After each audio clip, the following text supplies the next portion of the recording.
నిధివైన మా తండ్రి, మహాపరిశుద్ధుడు అయిన మా తండ్రి, ప్రణుతులు, స్తుతులు, స్తోత్రములు, మంగళస్తుతులు, విజయ సంస్తుతులు. ఎక్కడిద్దరు ముగ్గురు నా నామమున కూడియుందురో వారి మధ్య నేను ఉన్నానన్నారు. త్రైక దేవునిగా మాతో ఉన్నందుకు స్తుతులు, స్తోత్రములు. వాక్యము ధ్యానం చేసుకొని చూడగా మీ ఆత్మ సహాయం దయచేయండి. మమ్మల్ని మీ ఆత్మ వశం చేసుకోండి. మా నోటికి తోడుగా ఉండండి. వాక్యము ద్వారా మాతో మాట్లాడుమని ప్రార్థన చేయించున్నాము. ఈ సంఘమును తండ్రి మీరే అభివృద్ధి చేయండి అయ్యా. వారిలో ఒంటరైన వాడు 1000 మందగును, ఎన్నిక లేనివాడు బలమైన జనమగునన్నారు. ఇక్కడ మమ్మల్ని బలమైన జనముగా చేయండి. నేను నాటితిని, అపోల్లో నీళ్లు పోసెను, వృద్ధి కలుగజేసిన వారు దేవుడే అన్నారు. మీరే సంఘమును అభివృద్ధి చేయుమని ప్రార్థిస్తూ ఉన్నాము. నేను చెప్పగా బైబిల్ మిషన్లోనికి వచ్చిన క్షేమములు అన్నారు. మీరు అనేకులు కనబడి మాట్లాడి బైబిల్ మిషన్లోకి నడిపించుమని ప్రార్థిస్తూ ఉన్నాము. అయ్యా, మీ ఏర్పాటులో ఉన్న వారిని బైబిల్ మిషన్లోకి తీసుకుని రండయ్యా. జ్ఞానము, మనస్సాక్షి ద్వారా అనేకులకు ప్రేరేపణిచ్చి బైబిల్ మిషన్లోకి నడిపించుమని ప్రార్థిస్తూ ఉన్నాము. మీ దేవదూతలను పంపి అనేక మందిని బైబిల్ మిషన్లోకి తీసుకుని రమ్మని బ్రతిమిలాడుతూ ఉన్నాము. నా నామమున మీరు నన్నేమడిగిన చేతును అడుగుడి మీకు ఇయ్యబడునన్నారు. మా ప్రార్థనలకు గొప్ప నెరవేర్పులిచ్చి మహిమ పొందండి. వాక్యము ద్వారా మమ్మల్ని బలపరిచి ఆత్మీయ జీవితంలో వృద్ధి చేయండి. త్వరగా వచ్చుచున్న యేసు నామాన వేడుకొనుచున్నాము తండ్రి, ఆమేన్. అందరికీ మరణాత. జ్ఞాని అయిన సొలొమోనుగా రాసిన పరమగీత గ్రంథం 2వ అధ్యాయం 8వ వచనం. ఆలకించుడి, నా ప్రియుని స్వరము వినబడుచున్నది. ఆలకించుడి, నా ప్రియుని స్వరము వినబడుచున్నది. పరమగీత గ్రంథం అంటే బహుమాన పుస్తకం. బహుమాన పుస్తకం. పరమగీతం అనగా పరలోక పాట. పరమగీతం అనగా పరలోక పాట. సొలొమోను గారు ఈ పరమగీత గ్రంథాన్ని వృద్ధాప్యంలో రాశారని పండితులు చెప్తారు. ఎప్పుడు రాశారంట? వృద్ధాప్యంలో రాశారు అని పండితులు చెప్తారు. పరమగీత గ్రంథం యూదులైన వారు మోకాళ్ళ మీదుండి చదువుతారు. ఈ గ్రంథాన్ని మోకాళ్ళ మీదుండి చదువుతారు. దేవుని బిడ్డలారా, పెళ్లి కుమార్తె అంతస్తు ఉన్నవారికే ఈ గ్రంథం అర్థమవుతుంది అన్నారు దైవజనులు దేవదాసయ్య గారు. ఈ గ్రంథం ఎవరికి అర్థమవుతుందంటే పెళ్లి కుమార్తె అంతస్తు ఉన్నవారికే గ్రంథము అర్థమవుతుంది అని చెప్పారు. కనుక ఈరోజు పరమగీత గ్రంథములో నుండి ఒక మాట మనం ధ్యానం చేసుకుందాం. ప్రియుని స్వరము. ఎవరు మాట్లాడొద్దు. ప్రియుని స్వరము అనే పాఠం ధ్యానం చేసుకుందాం. పరమగీత గ్రంథములో నుండి 2వ అధ్యాయం 8వ వచనం. ఆలకించుడి, నా ప్రియుని స్వరము వినబడుచున్నది. ప్రియుని స్వరం. ఈరోజు ఈ అంశాన్ని కొద్ది నిమిషాలు మనందరం కూడా ధ్యానం చేసుకుందాం. మొదటిగా అసలు దేవుని స్వరం ఎలా ఉందో బైబిల్ గ్రంథములో నుంచి కొన్ని మాటలు మనం ధ్యానం చేసుకుందాం. భక్తులు రాసిన రాజుల మొదటి గ్రంథం 19వ అధ్యాయం 12వ వచనం. ఆ భూకంపమైన తర్వాత మెరుపు పుట్టెను గాని ఆ మెరుపునందు యెహోవా ప్రత్యక్షము కాలేదు. మెరుపు ఆగిపోగా మిక్కిలి నిమ్మలముగా మాటలాడు ఒక స్వరం వినబడెను. దేవుని బిడ్డలారా, మన దేవుని స్వరం ఏలియా గారితో మాట్లాడిన మిక్కిలి నిమ్మలమైన స్వరం. అమ్మ, దేవుని స్వరం అంట. ఏలియా గారితో దేవుడు ఎలా మాట్లాడారంటే మిక్కిలి నిమ్మలముగా మాటలాడు ఒక స్వరం. మిక్కిలి అమ్మ, నిమ్మలమైన స్వరం. మన దేవుని స్వరం ఏంటంట? మిక్కిలి నిమ్మలమైన స్వరం. కనుక ఏలియా గారికి ఒక పేరుంది, అగ్ని పిడుగు అనే పేరు. ఏలియా గారి పేరు చెప్పండి, అగ్ని పిడుగు. ఏలియా గారు శాసించే ప్రవక్త. అమ్మ, ఎవరంట? శాసించే ప్రవక్త ఏలియా గారు. దేవుని బిడ్డలారా, ఏలియా గారు నిత్య సన్నిధి సభ్యుడు అని దైవజనులు ఈ పేర్లు పెట్టారు. అగ్ని పిడుగు, శాసించే ప్రవక్త, నిత్య సన్నిధి సభ్యుడు. కనుక రోషము గల ప్రవక్త అని కూడా బైబిల్లోనే దేవుడు రాయించారు. రోషము గల ప్రవక్త.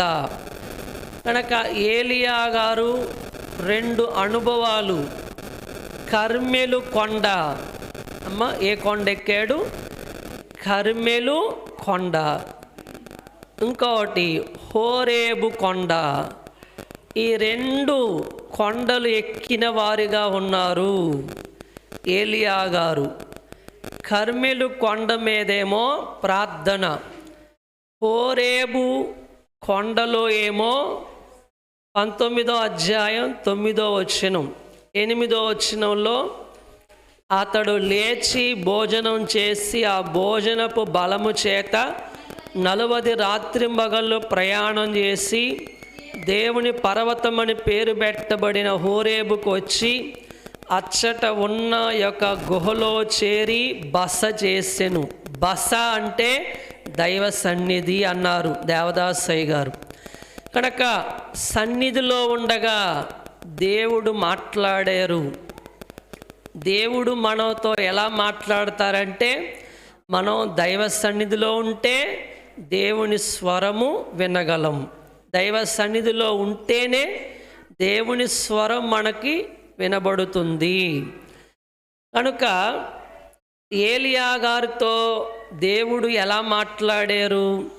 మిక్కిలి నిమ్మలమైన స్వరం. దేవుని స్వరం మిక్కిలి నిమ్మలమైన స్వరం. అలాగే భక్తులు రాసిన యోబు గ్రంథం, యోబు గ్రంథం 4వ అధ్యాయం 16వ వచనం మీరు చూస్తే, 4వ అధ్యాయం 16వ వచనం, అది నిలువబడగా దాని రూపమును నేను గుర్తుపట్టలేకపోతుని, ఒక రూపము నా కన్నుల ఎదుట ఉండెను, మెల్లనైన యొక్క కంఠస్వరమును నేను వింటిని. చూడండి, ఏ స్వరం అంట? మెల్లనైన కంఠస్వరము నేను వింటిని అంటున్నారు. కనుక యోబు గారు సాక్ష్యమిస్తున్నారు. దేవుని స్వరం, ఆయన ఏ స్వరము విన్నాడంట? మెల్లనైన ఒక కంఠస్వరము నేను వింటిని. మీరెప్పుడైనా మెల్లనైన కంఠస్వరం విన్నారా? అమ్మా, ఎంతమంది విన్నారు మెల్లనైన కంఠస్వరం? కనుక యోబు గారు సాక్ష్యం ఇస్తున్నారు, నేను మెల్లనైన ఒక కంఠస్వరము వింటిని అని సాక్ష్యం ఇస్తున్నారు.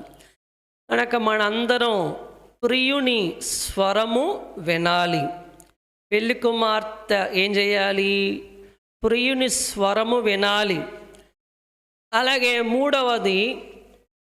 మూడవ మాట యోబు గ్రంథములోనే 37వ అధ్యాయం 4వ వచనం, దాని తర్వాత ఉరుము ధ్వని గర్జించును, ఆయన తన గంభీరమైన స్వరముతో గర్జించును. కనుక ఆయన స్వరం గంభీర స్వరం. ఆయన స్వరం ఏంటంట?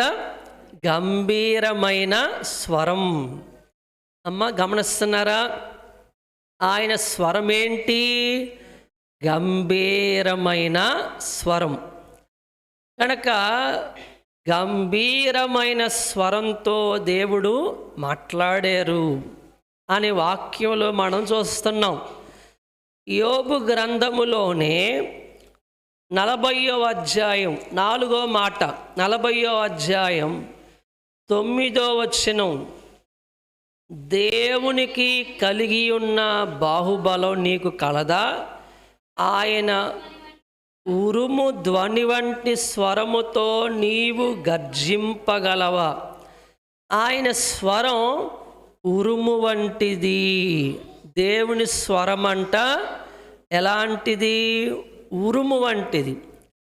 ఉరుము విన్నప్పుడు ఎంతమందికి భయం వేసిద్ది? చెప్పండి. నాకు భయం లేదన్న వాళ్ళు చేయెత్తండి. ఉరిమినప్పుడు భయం ఏది అందరికీ? అమ్మా, కనుక యేసు ప్రభువారి శిష్యులు 2 ఉన్నారంట. వాళ్ళెవరు? వారు యాకోబు గారు, యోహాను గారు. ఎవరు చెప్పండి వాళ్ళు?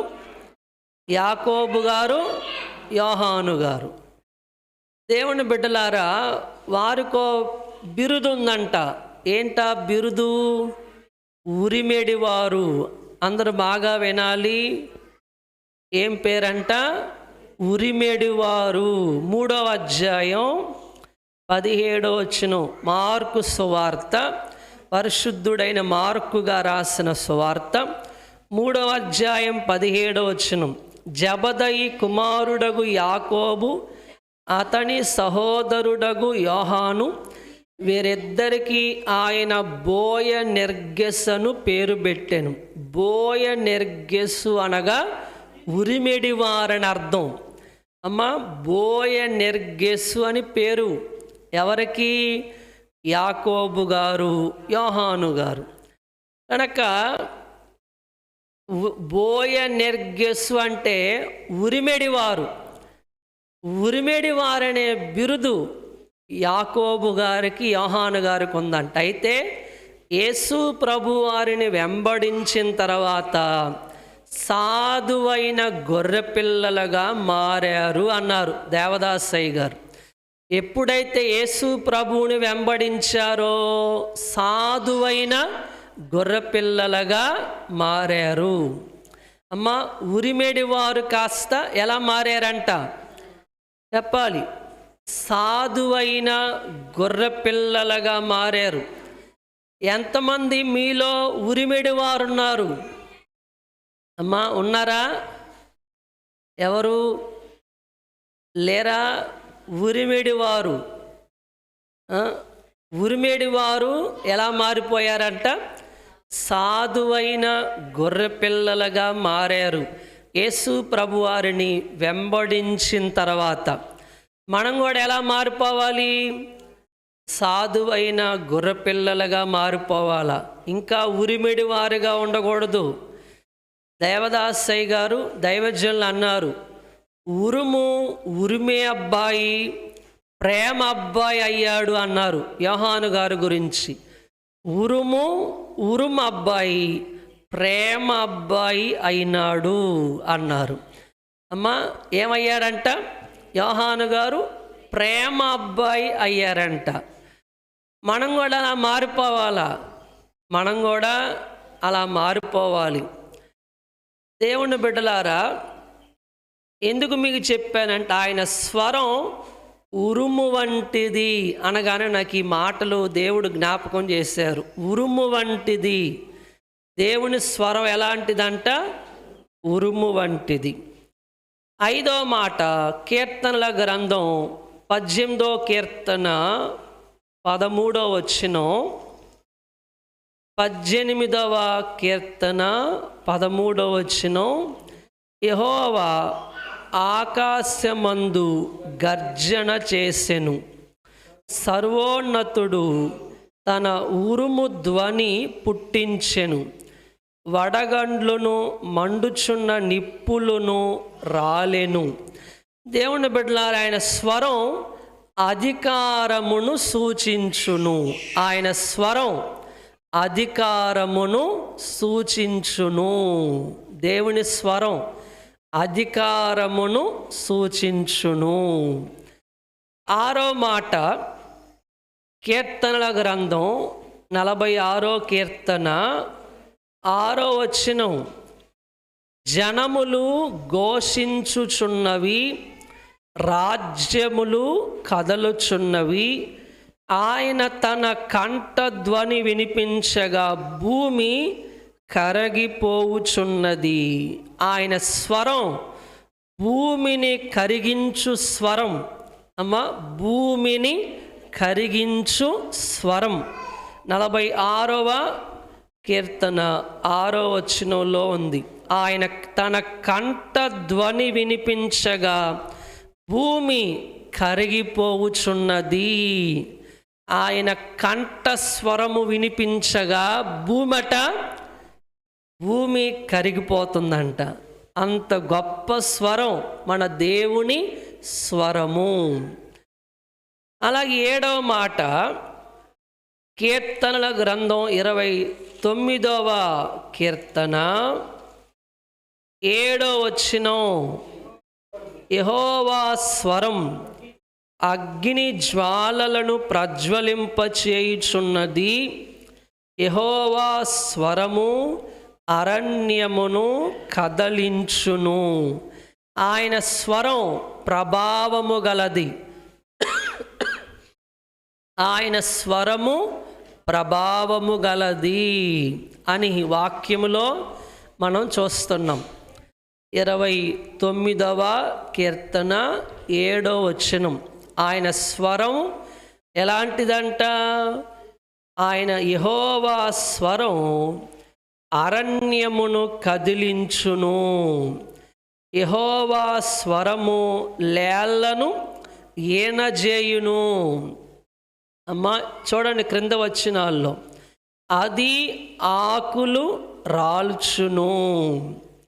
ఆయన ఆలయములో ఉన్నవన్నీ ఆయనకే ప్రభావమనుచున్నవి. ఆయన స్వరం ప్రభావము గలది. అమ్మా, ఆయన స్వరంలో ఏముంది? ప్రభావం ఉంది. దేవుని బిడ్డలారా, చిన్నదానా లెమ్మనగానే చనిపోయిన చిన్నది లేచిందంట. ఆయన స్వరంలో ఏముంది? ప్రభావం ఉంది. ఆయన స్వరంలో ప్రభావం ఉంది. ప్రభావము గలది దేవుని యొక్క స్వరం. 38 సంవత్సరాల నుండి బెతస్దా కోనేటి వద్ద పడి ఉన్న రోగితో ఏమన్నారు? నీవు లేచి నీ పరుపెత్తుకొని నడువనగానే ఏం చేశారంట? లేచి నడిచాడంట. ఆయన స్వరంలో ఏముంది? ప్రభావం ఉంది. పక్షవాత రోగినంట 4 వ్యక్తులు మోసుకొని వచ్చారంట. యేసు ప్రభువారు ఏమన్నారు? నీవు లేచి నీ మంచం ఎత్తుకొని నడువు అన్నాడు. వెంటనే లేచి మంచం ఎత్తుకొని నడిచాడంట. ఆయన స్వరంలో ఏముందంట? ప్రభావం ఉంది. భూమి కలుగునుగాక అన్నారు, భూమి కలిగింది. ఆకాశం కలుగునుగాక అన్నారు, ఆకాశం కలిగింది. సూర్య చంద్ర నక్షత్రాలు కలుగునుగాక అన్నాడు, ఇవన్నీ కలిగినాయి అన్నమాట. ఆయన స్వరంలో ఏముంది? ప్రభావం. కనుక ఆయన స్వరము ప్రభావము గలది. కీర్తనల గ్రంథం, భక్తులు రాసిన కీర్తనల గ్రంథం 68వ కీర్తన 33వ వచనంలో, దావీదుగా రాసిన 68వ కీర్తన 33వ వచనం, అనాదిగానున్న ఆకాశవహన మెక్కువానిని కీర్తించుడి. ఆయన తన స్వరము వినబడ చేయునది బలమైన స్వరం. దేవుని బిడ్డలారా, ఆయన స్వరం అంట బలమైన స్వరం. ఆయన స్వరం ఎలాంటిదంటే బలమైన స్వరము. దేవుని బిడ్డలారా, బలమైన స్వరం. అలాగే మరొక మాట చూద్దాము. ప్రకటన గ్రంథములో 1వ అధ్యాయం 10వ వచనం, ఆయన స్వరం బోరధ్వని వంటి గొప్ప స్వరం అని అక్కడ ఉంది. బోరధ్వని వంటి గొప్ప స్వరము. ఆయన స్వరం అంట బోరధ్వని వంటి గొప్ప స్వరము. ఆ స్వరం ఎవరు విన్నారు? యోహాను గారు విన్నారు. అమ్మ, ఎవరు విన్నారంట? యోహాను గారు ఆ స్వరము విన్నారు. కనుక ఇప్పుడు దాకా మనం ప్రియుని స్వరము ఎలా ఉందో ఒక 10 విషయాలు మనందరం కూడా విన్నాము. అమ్మ, ప్రియుని స్వరం ఎలాంటిదో 9 విషయాలు మనం విన్నాం. ప్రియుని స్వరం వినువారెవరు? ప్రియుని స్వరం వినువారెవరో ఈరోజు మనం ధ్యానం చేసుకుందాం. పరిశుద్ధుడైన యోహాను గారు రాసిన సువార్త 3వ అధ్యాయం 29వ వచనం అందరూ చూడండి. బైబిల్ గ్రంథం చూడాలి. 3వ అధ్యాయం. పెళ్లి కుమార్తె గలవాడు పెళ్లి కుమారుడు అయితే పెళ్లి కుమారుని స్వరము వినడి స్నేహితుడు ఆ పెళ్లి కుమారుని స్వరము విని మిక్కిలి సంతోషించును. ఈ నా సంతోషం పరిపూర్ణమై ఉన్నది. ఇప్పుడు ప్రియుని స్వరం ఎవరు వినగలరంట? అమ్మ, స్నానికుడైన యోహాను. అందరూ గమనిస్తున్నారా? స్నానికుడైన యోహాను యేసుక్రీస్తు అను పెళ్లి కుమారునికి స్నేహితుడు. అమ్మ, ఎవరు చెప్పండి? అందరు గమనిస్తున్నారా? స్నానికుడైన యోహాను గారు పెళ్లి కుమారుడైన యేసు ప్రభువారికి స్నేహితుడు అని వ్రాయబడి ఉంది. కనుక యేసు ప్రభు స్వరము తాను వినుచున్నందున పరిపూర్ణ సంతోషము కలిగిన వారై ఉన్నట్లు తన అనుభవాన్ని చెప్తున్నారు. కనుక స్నేహితులు వినగలరు. దేవుని స్వరాన్ని ఎవరు వినగలరు అంటే స్నేహితులు వినగలరు. అమ్మ, ఎవరు వినగలరు? ఎవరు వినగలరంట? స్నేహితులు వినగలరు. కనుక యాకోబు గారు, భక్తుడైన యాకోబు గారు రాసిన పత్రిక 4వ అధ్యాయం 4వ వచనం,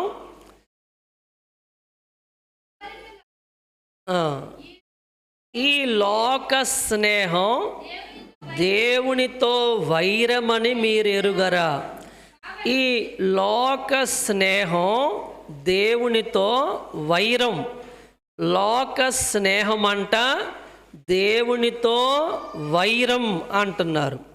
ఈ లోకంతో స్నేహము చేయగోరిన ఎడల వారు దేవునికి ఏమవుతారంట? శత్రువు అవుతారు. లోకంతో స్నేహం చేసేవారు దేవునికి శత్రువు అవుతారు. ఒక మనుష్యుడు లోకమునకు స్నేహితుడైతే దేవునికి శత్రువు అవుతారు. లోకానికి స్నేహితులైతే దేవునికి ఏమవుతారు? శత్రువు అవుతారు. దేవునికి స్నేహితుడైతే లోకానికి శత్రువు అవుతారు. అర్థమైందమ్మా? ఒక మనుష్యుడు లోకానికి స్నేహితుడైతే దేవునికి శత్రువు అవుతారు. దేవునికి స్నేహితుడైతే లోకానికి శత్రువు అవుతారు. మీరు ఎవరికి స్నేహితులు అవుతారు? లోకానికా దేవునికా? ఎవరికి స్నేహితులు అవుతారు? లోకానికి స్నేహితులైతే దేవునికి శత్రువు అవుతారు. దేవునికి స్నేహితులైతే లోకానికి శత్రువు అవుతారు. కనుక యోహాను గారు దేవునికి స్నేహితుడు.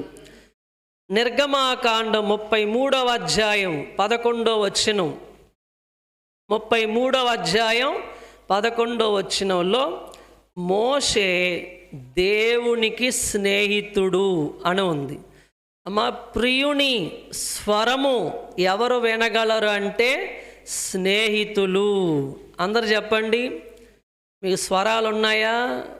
స్వరాలు ఉంటే చెప్పండి.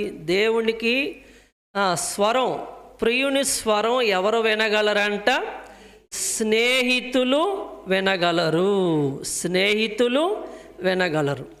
కనుక యోహాను గారు ఆయనకి స్నేహితుడుగా ఉన్నారు, స్నానికుడైన యోహాను గారు. అలాగే మోషే గారు గురించి నిర్గమాకాండం 33వ అధ్యాయం 11వ వచనం, మనుష్యుడు తన స్నేహితునితో మాట్లాడునట్లు యెహోవా మోషేతో ముఖాముఖిగా మాట్లాడుచుండెను. మోషే దేవునికి స్నేహితుడు. మోషే గారు దేవునికి స్నేహితుడంట. స్నేహితుడు, అందుకే ముఖాముఖిగా దేవునితో మాట్లాడారు. ముఖాముఖిగా దేవునితో మాట్లాడారంట స్నేహితుడు మోషే గారు. స్నేహితులే దేవుని స్వరము వినగలరు అని మీకు తెలియజేస్తున్నాను. అలాగే యాకోబు గారు, పరిశుద్ధుడైన యాకోబు గారు రాసిన పత్రిక 2వ అధ్యాయం 23వ వచనం,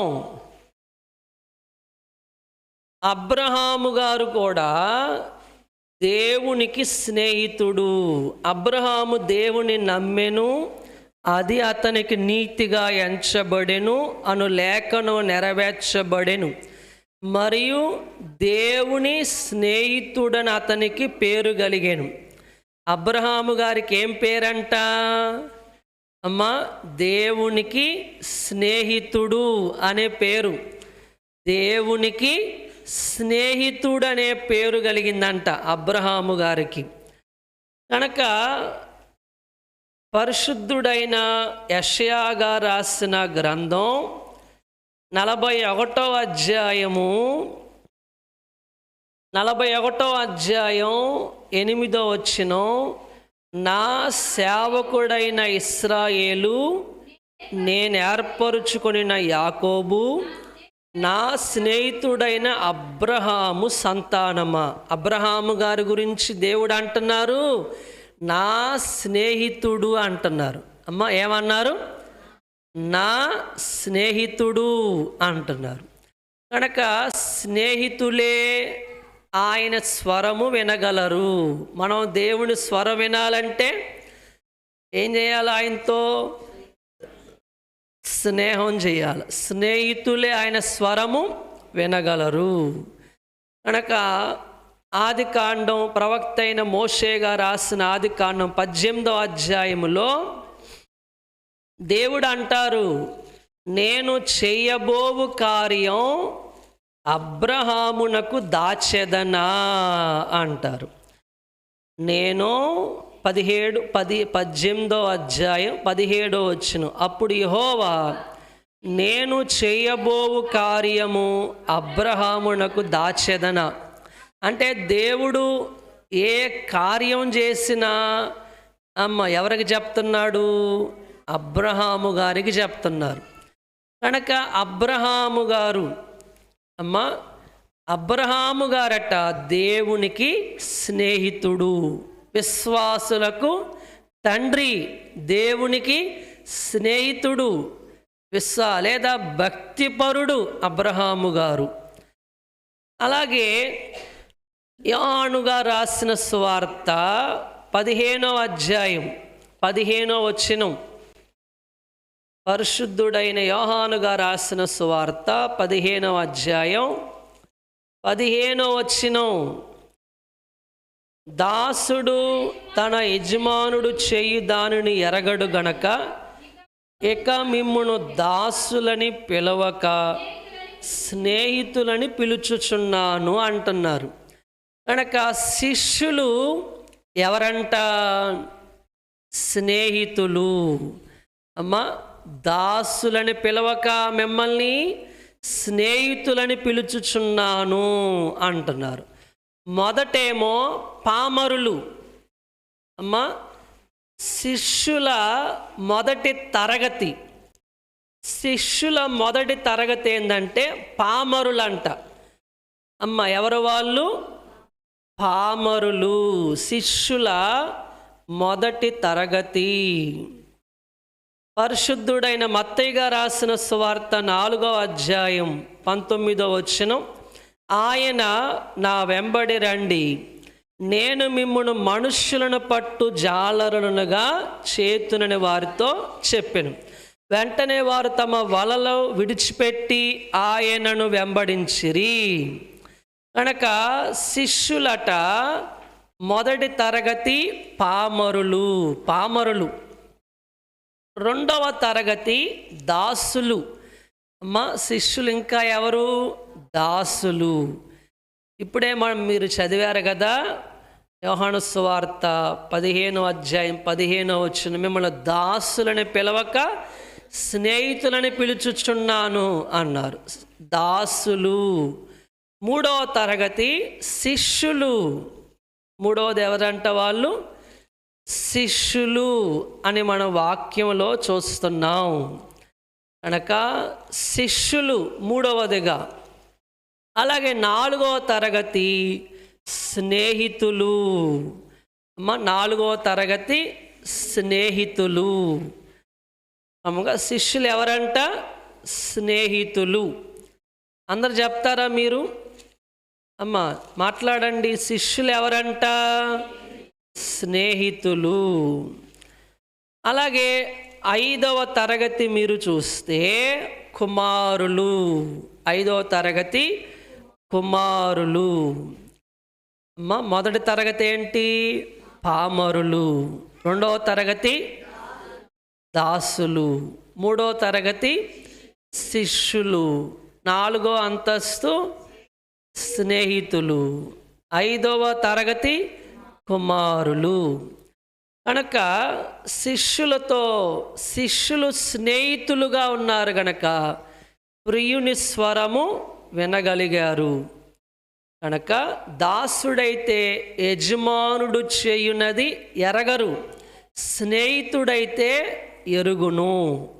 ఇక చివరగా ఆమోసు గ్రంథములో ప్రవక్త అయిన ఆమోసు గారు రాసిన గ్రంథం 3వ అధ్యాయం 7వ వచనం. ప్రవక్తలు ఆయన స్వరము వినగలరు. ఎవరు వింటారంట? ప్రవక్తలు స్నేహితులుగా ఉన్నారు. ఎవరంట? ప్రవక్తలు ఎలా ఉన్నారంట? స్నేహితులుగా ఉన్నారు అని మనందరం చూస్తున్నాం. కనుక ఎవరు ఆయన స్వరం వినగలరంటే స్నేహితులు వినగలరు. చెప్తారా ఎవరు వినగలరు? స్నేహితులు వినగలరు. తీసారా? ఆమోసు గ్రంథం 3వ అధ్యాయం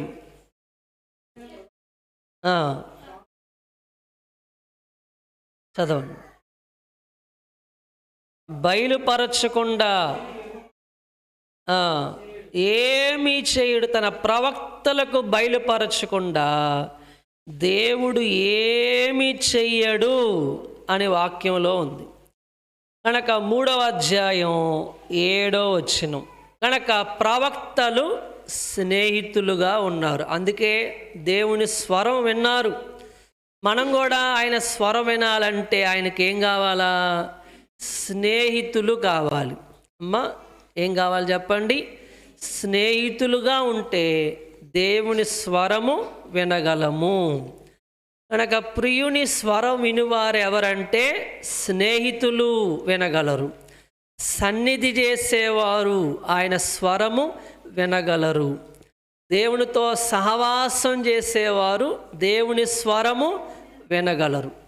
కనుక స్నేహితులుగా ఉండకుండా, సన్నిధి చేయకుండా దేవుని స్వరం ఎవ్వరు వినలేరు.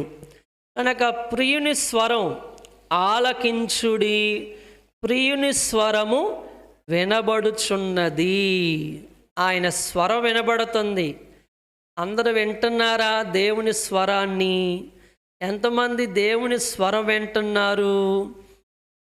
అమ్మా, దేవుడంట మనతో మాట్లాడటానికి ఇష్టపడుతున్నారు. మనం ఆయనకి స్నేహితులుగా ఉంటే ఆయన స్వరం వినగలం. స్నేహితులు ఎలా కాగలం? దేవునితో నిత్యము సహవాసం చేస్తే స్నేహితులు అవుతాం. ఆయన స్వరము వినగలం. కనుక ఆయన స్వరము విని వర్ధిల్లే ధన్యత, మేఘమెక్కే ధన్యత త్రిత్వదేవుడు మనకు దయచేయునుగాక. ఆమెన్. అందరికీ మరణాత. దయానిధివైన మా తండ్రి, ప్రణుతులు స్తుతులయ్యా. ప్రియుని స్వరము అనే అంశము మాకు బోధించారు. కృతజ్ఞతాస్తుతులు. మీ స్వరము స్నేహితులు వినగలరు అని మాతో మాట్లాడారు. మేము సన్నిధి చేసి స్నేహితులుగా మారి మీ స్వరము వినే ధన్యత మా అందరికీ దయచేయండి. మీ స్వరము విని అయ్యా మీ చిత్తము తెలుసుకొని అయ్యా మీ చిత్తము నెరవేర్చే ధన్యత మాకు దయచేయమని ఏలియా గారిలాగా, యోబు గారిలాగా, మోషే గారిలాగా, యోహాను గారిలాగా ప్రవక్తల వలె, శిష్యుల వలె, భక్తుల వలె మీ స్వరము వినే ధన్యత మా అందరికీ దయచేయండి. యేసుక్రీస్తు నామమున వేడుకొనుచున్నాము తండ్రి. ఆమెన్. అందరి